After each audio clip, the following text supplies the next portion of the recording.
It is the Blitz here on San Antonio Sports Star 94.1 FM. He's Joe Reinagel. I'm Jason Minix. Stephen Jones of the Dallas Cowboys joining us now. Brought to you by Miller Lite, the only beer of the Dallas Cowboys. Stephen, appreciate you taking some time. I know it's busy up there for you. Congrats, you got a new wide receiver. We are expecting OBJ. We got TY Hilton. Well, we just obviously trying to, improve our roster as we go, and certainly TY was available and ready to go, and he brings a real veteran presence to him. He's obviously had a tremendous career, and a very had a great career as a receiver, and really think he can bring that veteran presence to the room and help our football team.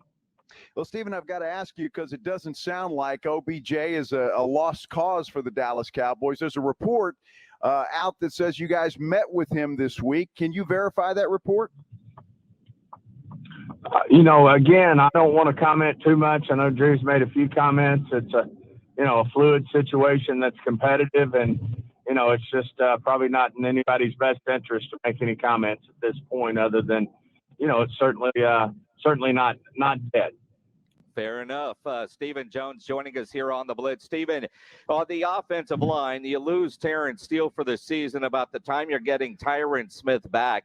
How difficult is it going to be with the offensive line shuffling? I've seen some reports that we could actually see Tyron Smith playing right tackle. Well, our guys do a great job of getting the best combination out there to help us win. And Mike's always been a big believer in that. Let's get the best five guys on the field. And I know that's their goal. And, Tyron's a team player. I'm sure, as we work through the week, we'll figure out what the best combination is. I know it'll include Tyron Smith and it'll include Tyler Smith. So, we'll just see what the week brings and see where we end up. Stephen, if I can go back to TY Hilton for just a minute, is there an opportunity that he may be able to get some playing time this week against Jacksonville?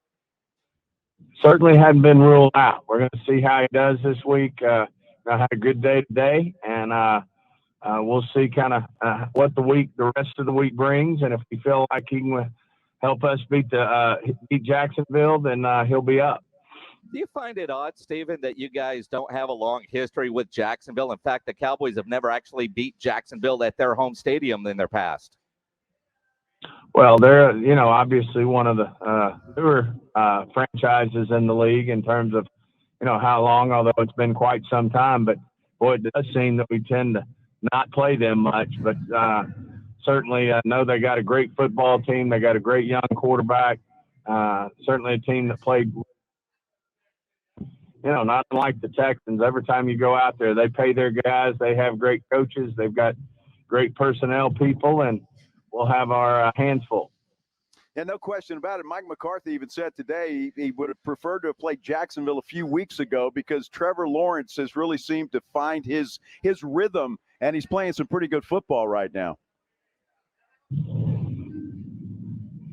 Excuse me, I missed that. You cut out. Oh, I'm sorry. No, Mike McCarthy said earlier today that he would have rather played Jacksonville a few weeks ago because right now they seem to be hitting a stride, especially their quarterback, Trevor Lawrence. Well, Trevor was obviously the first pick in the draft. I think probably you polled most teams in the league. They probably had him the number one player on their board. And, he just keeps getting better. And certainly I agree with Mike. They seem to be playing better and better each week. And, they've got a really good young football team, and I know it'll be a great challenge for us to go down there and play them. Stephen Jones of the Dallas Cowboys joining us here on the Blitz. I know with the meetings going on there in the DFW area, very busy time for you. When you guys, all the owners get together, I know there's a lot of business being done. You guys got approved for $300 million worth of stadium upgrades there at AT&T Stadium. Out of curiosity, why does the NFL have to approve that? What all do you plan on doing?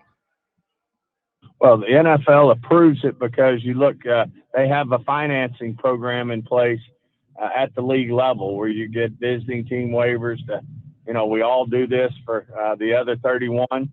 And so there's a program in place. And if you want to participate in that program, which is advantageous to the team that's making that's doing the construction, then you certainly need the approval of your owners. And if they're going to be waiving some visiting team shares out of their gate. And so that's why you have to have approval. The second part of that is believe it or not, it's been 14 years we're playing in the stadium now, and we're one of the one and only teams that has been the last back to the NFL financing program. Our stadium's really withstood the test of time. We do have a capital improvement fund we use year in and year out to improve certain things, but obviously this is a location. Our suites are up, and we certainly want to refresh those suites, refresh the club areas.